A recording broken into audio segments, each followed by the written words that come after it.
అమ్మా ధనుష్కోటి కదా ఇది. అసలు NH49లో రైల్వే స్టేషను. ఇక్కడ ఇదంతా ఊరు కొట్టుకుపోయింది. ధనుష్కోటి ఊరేలే బాగా కొట్టుకుపోయిందంట అంత కదమ్మా. అదే ఊరు పేరు ధనుష్కోటే కదండి. ఓకే, ధనుష్కోటి కొట్టుకుపోయింది సముద్రానికి. అక్కడ ఏదో పెద్ద పైనుంచి చూస్తారు కాబోలు, అక్కడ కదా చూస్తూ ఉంటారు విజన్ అనమాట. అక్కడ ఇంకేదో గుడి కూడా ఉంది, అక్కడ కట్టించారు. ఇక్కడ ఏది ఇదేంటి అసలు విచిత్రంగా ఉన్నాయి, ఇండియా గేట్ లాగా ఉన్నాయి కదా. రాముల వారి అదే అదే అదే అదే మాధవి ఒకటే ఇంకా అట్టికి వెళ్ళారు వీళ్ళంతా. అమ్మా ప్రసన్న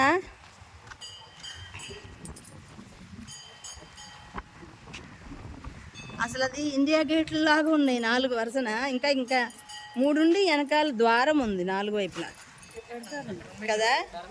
ఇది ధనుష్కోటి ఊరు కదా, దీన్ని ఎక్స్ప్లెయిన్ చేస్తున్నాలే. ఇంకా ఇంకా మొత్తం ఆన్లోనే ఉంది. మొత్తం కొట్టుకుపోయిన ఊరు అంటే జనం ఇక్కడ ఉండట్లేదంట, ఖాళీ చేసి వెళ్ళిపోయారు. రైల్వే స్టేషనే కొట్టుకుపోయిందంట. చూద్దాం, పాదాలు ఉన్నాయంట, రాముల వారి పాదాలు. వెళ్ళి చూద్దాం.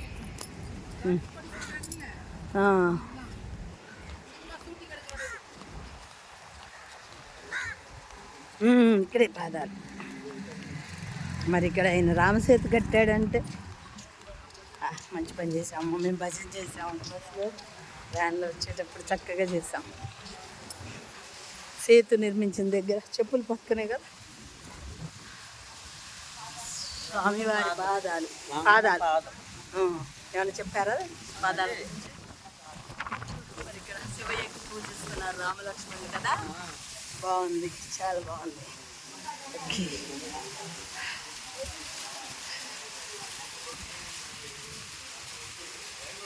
రాజకాలమ్మ ఉందా? నాటలోడని ఎక్కడుంది?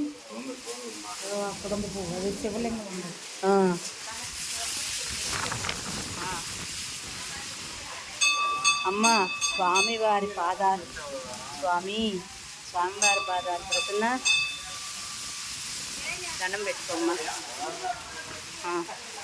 స్వామివారి పాదాలు.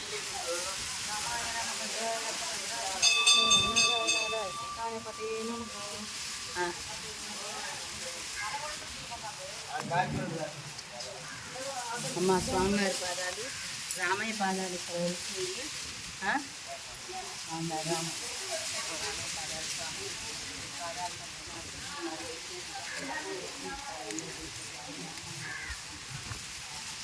చాలా సంతోషంగా ఉంది స్వామివారి పాదాలకి మేము దండం పెట్టుకోవడం, చాలా ఆనందం. నాట్ అలౌడ్ ఉంది, సో ఆపేద్దాం. నాట్ అలౌడ్ ఉంది ఇక్కడ, నాట్ అలౌడ్ ఉంది, వద్దులేక. ఓకే.